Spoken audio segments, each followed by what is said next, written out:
Hey, you. You're finally awake. Hello and welcome back to the channel, you lovely people.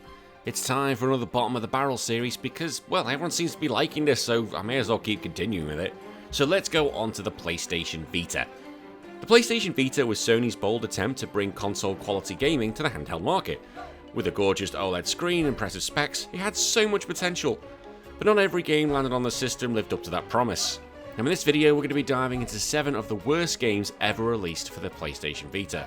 From half-baked ports to baffling design choices, these are titles that made us question why they even got published. Now if you do think I deserve it after watching, please give it a like and subscribe for more content. Retro Wars is also a weekly podcast where each week me and friends talk about the video games we used to play back when we were kids, and you can find that wherever you get your podcasts from. And if you want to support the show financially, you can do over at Patreon, where for $1 each month you can get actively involved in the podcast and get your own show called DLC. And as I always have to say with these things, this is not my opinion of the worst PlayStation Vita games, this is merely an introduction into some of the worst. If there are ones that I have missed, please put them in the comments below and we'll make a part 2 or part 3 in the future, but we've still got plenty more consoles to go before we get to that. But now let's get into it, shall we? 7 of the worst PlayStation Vita games. Drive Girls. Now the idea behind Drive Girls sounds like the perfect mix of absurdity and style. You play as anime girls who can transform into cars to battle an invading force of robotic insects. That just sounds to win. Now, the developers Tamsoft in 2017 attempted to combine the aesthetics of a hack and slash with racing mechanics. However, this hybrid approach failed to deliver on either front. Yeah, that seems weird when you put it like that. Visually, Drive Girls is uninspiring. The character models are low detail, environments are barren, and the enemy designs lack creativity. For a system capable of stunning visuals, like those seen in Gravity Rush or Uncharted Golden Abyss, this was a huge step backwards. The visual novel-style dialogue cutscenes are also bare bones, featuring static portraits and lengthy, awkward conversations. The story is a confusing blend of generic anime tropes with little coherence or emotional weight. The girls fight for justice, but the narrative does little to explain why robot bugs exist or why turning into a car is the only solution. Even for fans of over-the-top Japanese storytelling, this one's a bit of a stretch. Gameplay though is where Drive Girls truly falls apart. The combat is repetitive, button-mashy, and often requires minimal challenge. The driving segments, which usually want to highlight, are clunky and frustrating. The controls are unresponsive, and the game often switches between modes in a way that feels jarring instead of seamless. Multiplayer though was touted as a feature, but finding matches was almost impossible, even shortly after launch. What little there was didn't offer anything significantly different from the dual solo campaign. The shallow mechanics meant it had no staying power for any either single or multiplayer audiences. Critics slammed the game, citing its lack of polished, boring gameplay and uninspired visuals. It holds a dismal Metacritic score, and even Vita loyalists couldn't find much to praise. It's only seen to be the die-hard collectors or those amused by the absurd premise. The legacy of Drive Girls is one of a missed opportunity. It could have really leaned into its weirdness of being a car anime game and created a fun arcade-style brawler.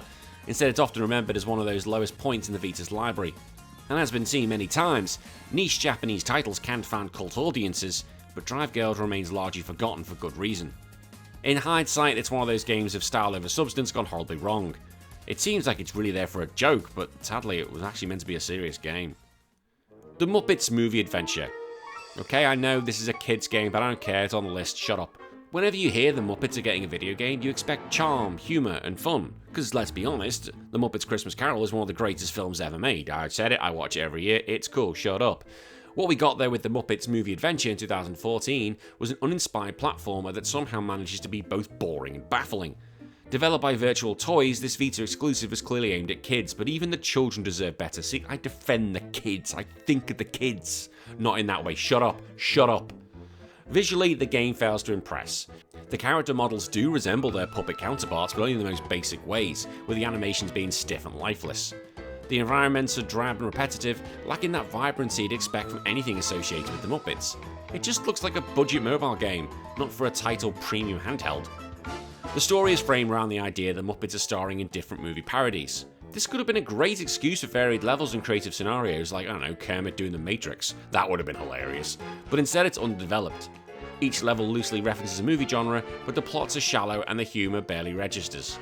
The gameplay is slow, clunky and repetitive, with each Muppet having a unique ability, but the game doesn't encourage you to switch characters or use these powers in meaningful ways. The combat is laughably simplistic and the platforming lacks any precision. The audio is also a disappointment, with none of the original voice actors returning, and the stand-ins lack the charm that the Muppets so beloved. Like, I can do a bit of Kermit. I have a certain set of skills, and I will find you, and I will kill you. That's about as best you're getting. I know it's a Seth MacFarlane thing, shut up, that's all I can do. The game has no legacy to speak of. It didn't generate any sequels, it didn't spark renewed interest in Muppet games, it's just that crap, it's not even going to appear anywhere. Ultimately, the Muppets movie adventure feels like a licensed cash-in rushed to meet a deadline. It had the opportunity to be a quirky, family-friendly title, but instead ended up being a sad misuse of iconic property. Valhalla Knights 3. Now, this tried to deliver a full-scale RPG experience on the Vita, and it aimed quite high. With a massive world, extensive customization, and a dark fantasy setting, it looked like a dream for the handheld RPG fans. But once you went and scratched that surface, the cracks were impossible to ignore. Graphically, Valhalla Knights 3 is stuck in the past. It features dull textures, uninspired character designs, and clunky animations. Towns and dungeons are visually indistinct, making exploration more of a chore than a joy. And the game often chugs in performance, especially during battles with multiple enemies. The story revolves around a criminal-turned mercenary trying to survive in a prison city. It's gritty and adult, which could have been interesting, but the writing is shallow and the characters fall into those tired archetypes. Worse still, much of the plot is locked behind repetitive side quests, making progress feel just absolutely boring and tedious. The gameplay is technically deep, but it's just poorly executed. Party management, stat building, and class systems are robust, but the battles are chaotic and hard to follow, with the AI being weak, often standing idle or making poor decisions. Controls are cumbersome and the menus are a nightmare to navigate. One of the game's most controversial features is a red light district system. Oh, this just sounds like a bad idea. Where players recruit female characters, oh god, through oh god. That would never be allowed 2025. It feels sleazy and outdated, you think? Even by niche JRPG standards, and added fuel to the game's already diverse. Could you imagine, I'm sorry to go on a side, could you imagine if this game was coming out now? How'd you recruit women through a red light district? So you're saying women are just hookers? No, you get them through fun minigames. Jesus. Sorry, I know I'm going on a tangent there. Critics were split, some praised its ambition, but most criticised its poor execution and baffling design choices. It received middling scores and quickly faded from conversations about the quality of RPGs on the Vita. It also never saw a sequel, effectively ending the series on a low note. You wonder why. The legacy of Valhalla Knights 3 is a cautionary tale. It shows that depth doesn't mean much without polish, or having a red light district to recruit your females. Even fans of grind-heavy RPGs have trouble justifying the time investment, and its tone alienated many of those who might have stuck with it. In the end, Valhalla 3 is a tragic case of overreach. With better design, writing and visuals, and not that system with the red light district, it could have stood tall among Vita's RPGs. Instead, it's remembered for its questionable content and squandered potential. Criminal Girls Invite Only. Now, at first glance, Criminal Girls Invite Only seems like another niche Japanese RPG with a new premise. You're tasked with guiding a group of delinquent girls through hell in order to give them a second chance of life. That sounds absolutely awesome. That sounds great. Although, why the hell are they all in hell? Like these anime girls. Well, you know, what have they done in real life? Released in the West in 2015, it's actually a port for a PSP game, but it's with its discipline system intact, it generated immediate controversy. And we're going to get into that in a minute. Hang on. The visuals are relatively clean for a Vita game, with colourful character designs and expressive anime-style artwork. Dungeons environments, however, are bland and repetitive, mostly composed of grey and purple corridors with minimal variation. Enemy designs are generic and the animation is limited across the board. The story does try and mix humour, redemption arcs and emotional growth, but is constantly undercut by the uncomfortable punishment system. This is the discipline system I was going on about. To motivate your team, here we go, you must spank, shock or otherwise discipline them through touchscreen minigames. This system feels not unnecessarily but exploitive, especially given the suggestive imagery. Japan's things don't sometimes work with the West, does it really? Combat features an interesting twist. You don't directly control your party members. Instead, each girl can suggest a move each turn, and you choose one of their actions. While it encourages strategic thinking, it also leads to frustration when characters offer useless commands during critical moments. This random element makes the game feel needlessly difficult and often unfair. The progression system is tightly tied to the punishment mechanic, forcing players to engage with it whether they like it or not. It creates that jarring tonal shift between combat and story moments, and what could have been a unique RPG hook ends up dragging the entire experience down. Reception in the West was divisive. Some fans of Japanese imports defended it as bold and quirky title, while others just called it outright offensive. You wonder, and I'm saying it again, you wonder why. Major review outlets gave it a low scores, criticising the gameplay loop and heavy reliance on fan service, and it quickly became infamous rather than famous. The legacy of Criminal Girls invite only is that of controversy. Its sexual content overshadowed any legitimate gameplay innovation, and while it spawned a sequel in Japan, the franchise remains extremely niche.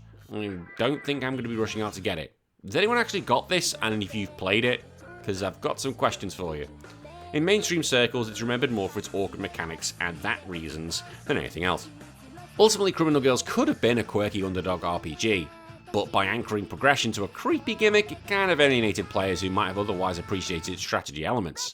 It's a game better known for uncomfortable headlines rather than rewarding gameplay. Call of Duty Black Ops Declassified. Now, Call of Duty Black Ops Declassified, I'll just say Black Ops D, it's just easier. It had one job: bring the blockbuster of Call of Duty experience to the PS Vita. Released in 2012 as a launch title, it had enormous expectations. Unfortunately, what players got was one of the most rushed, undercooked shooters ever released on a handheld. Visually, it's a mixed bag. Whilst the character models and the weapon designs are passable, textures are muddy and the lighting is poor and the levels are tiny and repetitive. The frame rate dips frequently, making firefights feel sluggish. Compared to even PSP shooters, it feels behind the times. The game lacks a real campaign. Instead, it just offers a series of short special ops style missions that are over in minutes. There's no narrative thread or character development, just a few lines of generic military jargon between disconnected shootouts. It feels more like a training demo than a full game. Controls suffer from trying to map out console first-person shooters mechanics onto a handheld. Aiming with the right stick is imprecise, grenade throwing via the touchscreen is awkward, and the game lacks the fluidity that defines Call of Duty.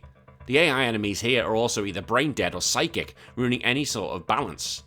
The multiplayer, which should have been a saving grace, is a mess. Matchmaking is slow, the maps are tiny and lack variety, and the connection stability is poor. While technically offering 4v4 matches, the experience is riddled with lag and frequent disconnects. The reception was scathing.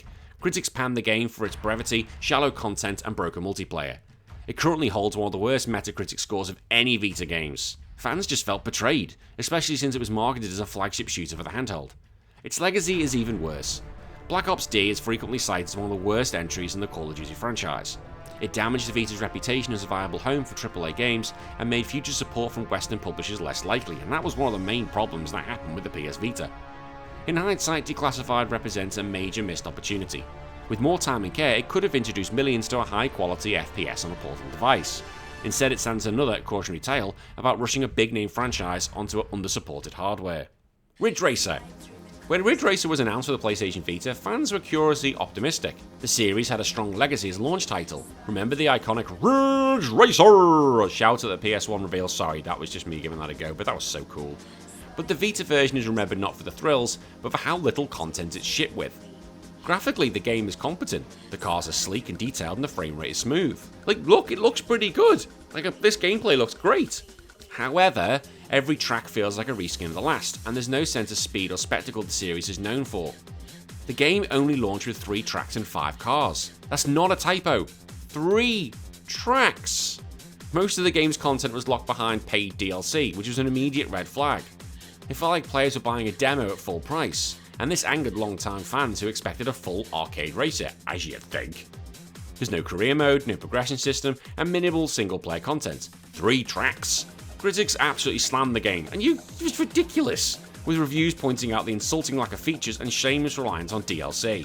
It became a poster child for anti-consumer practices and damaged the Ridge Racer brand considerably. Even those who enjoyed the core mechanics couldn't really justify the purchase, or probably want to send it back. Its legacy is one disappointment. Namco Bandai's attempt to cash in on trusted brands backfired spectacularly. The series hasn't really recovered, and Ridge Racer is kind of forgotten about when we look at current franchises. Fans now look back on it as the moment the franchise really lost its way. In summary, Ridge Racer is just the definition of missed opportunity. It was a launch title meant to showcase speed and style, but turned into a shallow cash grab, leaving fans spinning out with rage. And finally, Dungeon Hunter Alliance. Now, I've got to be clear about this. The footage you're going to be seeing is being the PS3 and the Vita, because I couldn't really find just good Vita footage, so just understand it's a mixture of the two. Okay? Got it? Go. Dungeon Hunter Alliance started life as an iOS game before being ported to PS3 and eventually the PlayStation Vita in 2012. It was marketed as a full-fledged action RPG experience on the go, offering cooperative dungeon crawling, loot grinding, and character customization. but this Vita version felt more like a rushed afterthought than a true handheld RPG. Visually, the game is unremarkable. The graphics are drab, with repetitive dungeon environments, bland textures and limited animations. Character models are generic and enemy designs lack creativity. For a game that promised dark fantasy adventure, it looks like a mobile game upscaled without any enhancements. The story is nearly non-existent and entirely forgettable. You play as a resurrected hero fighting against an evil sorceress, the standard RPG fare, but delivered with minimal flair or emotion. Dialogue is sparse and with voice acting when present is wooden.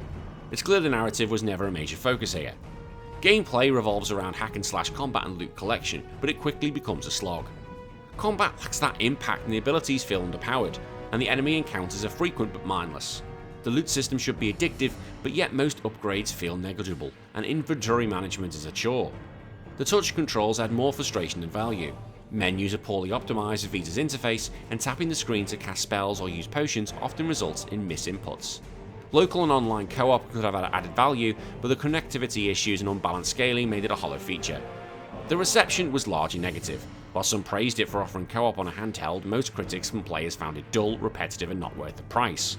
Its mobile game roots were far too obvious as well, and the port fails to take advantage of the Vita's hardware strengths.